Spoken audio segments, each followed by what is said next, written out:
Assalamualaikum warahmatullahi wabarakatuh. Apa kabar semuanya? Kita ketemu lagi pada mata pembelajaran kita kali ini, yaitu mengenai transaksi bisnis dalam perusahaan dagang, jasa, serta manufaktur. Sebelum memulai kegiatan ini, alangkah baiknya kita membaca doa terlebih dahulu. Berdoa dipersilahkan.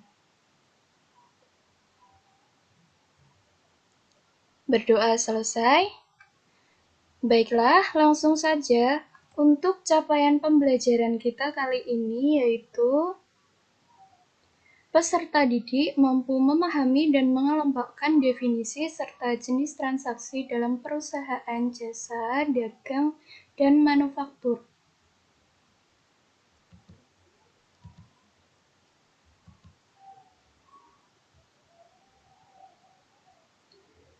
Selanjutnya, untuk kegiatan pembelajaran 1, yaitu mengenai transaksi. Kemudian, apa sih definisi transaksi bisnis? Transaksi bisnis merupakan kejadian ekonomi yang menyebabkan perubahan dalam aset atau kewajiban atau ekuitas. Kejadian ekonomi suatu perusahaan secara langsung mempengaruhi kondisi keuangan atau hasil operasi dan harus dicatat oleh perusahaan yang bersangkutan. Itulah yang disebut transaksi bisnis atau business transaction.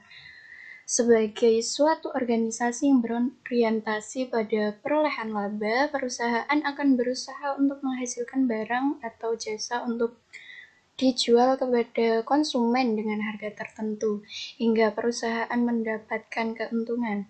Untuk melaksanakan kegiatannya, tentunya perusahaan memerlukan dana. Dana ini akan digunakan untuk pembayaran tagihan telepon, pembayaran gaji karyawan, dan lain sebagainya.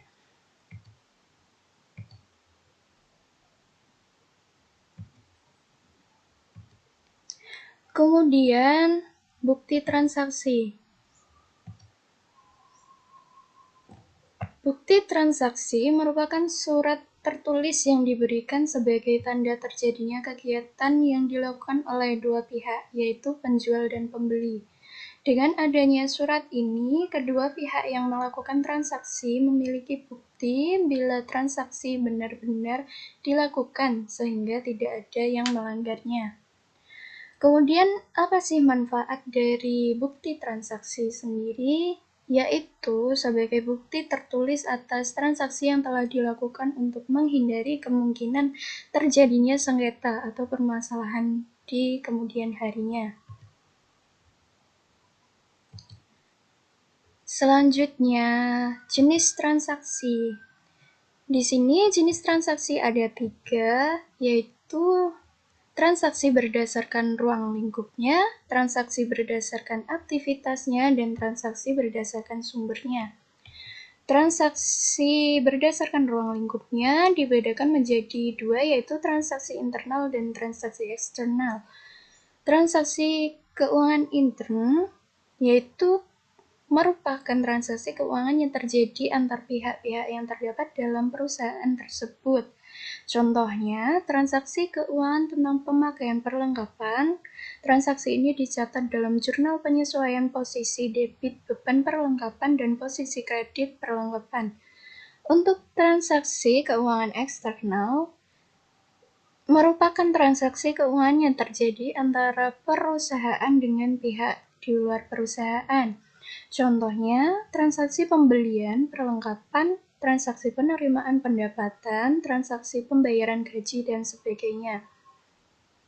Untuk transaksi berdasarkan aktivitasnya, yaitu transaksi pengeluaran uang, transaksi penerimaan uang, transaksi pembelian kredit, pembelian tunai, penjualan kredit, penjualan tunai, dan transaksi lain-lain. Untuk transaksi berdasarkan sumbernya, ada 2, yaitu transaksi modal dan transaksi usaha. Untuk transaksi modal termasuk dalam laporan yang ditulis dalam neraca pembayaran sebagai bentuk pembayaran atas modal yang dimiliki perusahaan atau negara. Transaksi modal adalah bagian penting dari komponen neraca pembayaran sebuah perusahaan. Untuk transaksi usaha adalah kejadian atau situasi yang mempengaruhi posisi keuangan perusahaan dan oleh karena itu harus dicatat.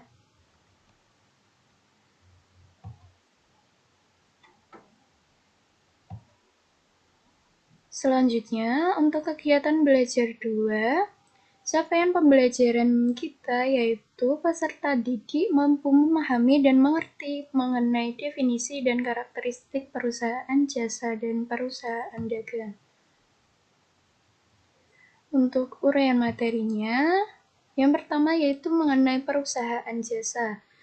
Kemudian, apa sih definisi perusahaan jasa? Perusahaan jasa merupakan suatu unit usaha yang kegiatannya memproduksi produk yang tidak berwujud atau jasa dengan tujuan untuk mendapatkan laba atau keuntungan.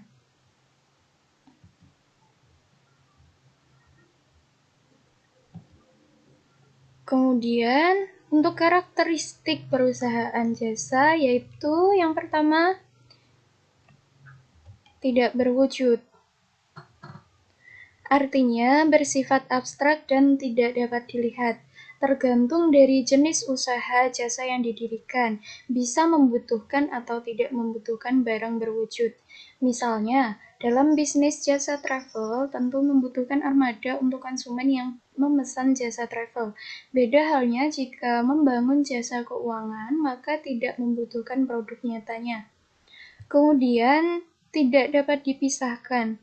Artinya, terdapat dua hal yang tidak dapat dipisahkan, yaitu produk yang dihasilkan dan dikonsumsi secara bersama-sama. Yang ketiga, berubah-ubah. Artinya, produk yang dihasilkan dari perusahaan jasa tidak berstandar atau bervariasi atau heterogenitas. Jika Anda menjual produk berwujud, di mana barang yang dijual antar konsumen akan menjadi wujud dan hasil yang sama. Lain halnya pada badan usaha jasa, di mana hasil jasa yang akan diterima setiap konsumen bisa jadi berbeda dengan konsumen lain. Misalnya, dalam hal kualitas jasa atau kemampuan pemberi jasa. Dan yang terakhir, tidak dapat disimpan. Tidak dapat disimpan karena tidak mempunyai wujud. Umumnya pada perusahaan penyedia jasa tidak menyediakan produk dalam bentuk fisik atau barang. Kemudian, definisi perusahaan jasa. Perusahaan dagang. Perusahaan dagang merupakan perusahaan yang kegiatan usahanya melakukan transaksi pembelian barang dagang untuk dijual kembali tanpa mengubah bentuknya. Tujuan setiap perusahaan yaitu untuk memaksimalkan keuntungan yang dihasilkan. Keuntungan atau laba adalah selisih antara jumlah yang diterima perusahaan atas penjualan barang atau jasa kepada pelanggan dari jumlah yang harus dikeluarkan untuk menghasilkan dan menjual barang atau jasa tersebut. Untuk karakteristik perusahaan dagang sendiri yaitu yang pertama, kegiatan usahanya melakukan pembelian barang untuk dijual kembali tanpa melakukan proses produksi. Yang kedua, pendapatan pokoknya diperoleh dari penjualan barang dagang. Yang ketiga, harga pokok barang yang dijual adalah nilai persediaan awal ditambah pembelian bersih dikurangi persediaan akhir. Kemudian, laba kotor diperoleh dari penjualan bersih dikurangi harga pokok yang dijual. Untuk kegiatan pembelajaran yang ketiga, yaitu capaian pembelajaran kita, peserta didik mampu memahami dan mengerti mengenai definisi dan karakteristik perusahaan manufaktur. Tadi sudah menjelaskan tentang perusahaan jasa dan dagang, selanjutnya yaitu perusahaan manufaktur. Kemudian, apa sih perusahaan manufaktur adalah perusahaan yang mengolah bahan mentah menjadi barang jadi. Perusahaan manufaktur juga bisa didefinisikan perusahaan yang memiliki kegiatan seperti membeli bahan baku, kemudian mengolah bahan baku dengan mengeluarkan biaya lainnya menjadi barang jadi yang siap untuk dijual. Kemudian untuk contoh perusahaan manufaktur sendiri yaitu ada makanan. Terdapat banyak sekali contoh perusahaan manufaktur yang dapat Anda temui di Indonesia dengan berbagai macam jenis industri. Berikut contoh perusahaan manufaktur yang sering Anda temukan. Yang pertama yaitu makanan. Industri pabrik makanan mengubah ternak atau produk pertanian menjadi produk untuk konsumsi menengah atau akhir.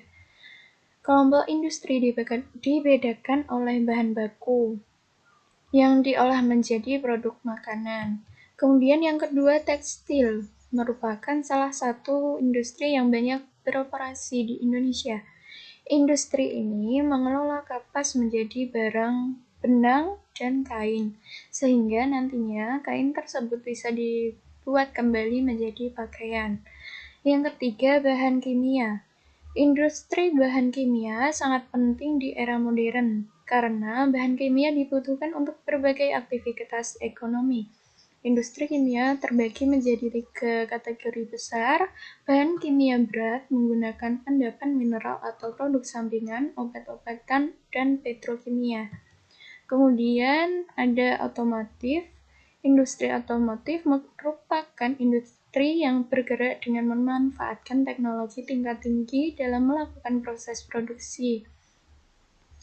Selanjutnya ada elektronik, sama saja seperti industri otomotif, di mana perusahaan manufaktur industri elektronik menggunakan teknologi yang tinggi dalam membuat suatu barang. Hasil dari industri elektronik ini merupakan salah satu industri yang sering Anda gunakan dalam kehidupan Anda sehari-hari, dan barang ini merupakan barang yang banyak Anda temui di lingkungan sekitar Anda. Contohnya yaitu seperti televisi, komputer, kipas, AC, dispenser, dan lain sebagainya. Dan yang terakhir ada kerajinan. Industri kerajinan merupakan industri yang banyak digunakan oleh perusahaan manufaktur yang ada di Indonesia.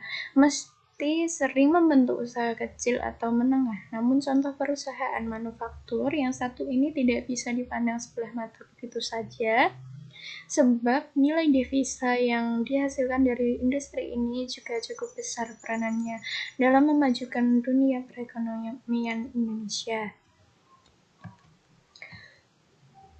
Kemudian untuk karakteristik perusahaan manufaktur, yang pertama ada aktivitas operasional usahanya adalah memproduksi bahan baku menjadi barang jadi. Kemudian pendapatan usahanya berasal dari menjual produk barang. Selanjutnya memiliki persediaan produk secara fisik, lalu biaya produksinya terdiri atas biaya bahan baku, tenaga kerja, overhead. Kemudian melakukan perhitungan harga pokok produksi pada laporan keuangan laba rugi, dan yang terakhir terdapat perhitungan harga pokok penjualan pada laporan keuangan laba dan rugi. Oke, baik. Terima kasih. Materi kita sampai di sini. Kurang lebihnya mohon maaf apabila ada salah kata, mohon dimaafkan. Wassalamualaikum warahmatullahi wabarakatuh.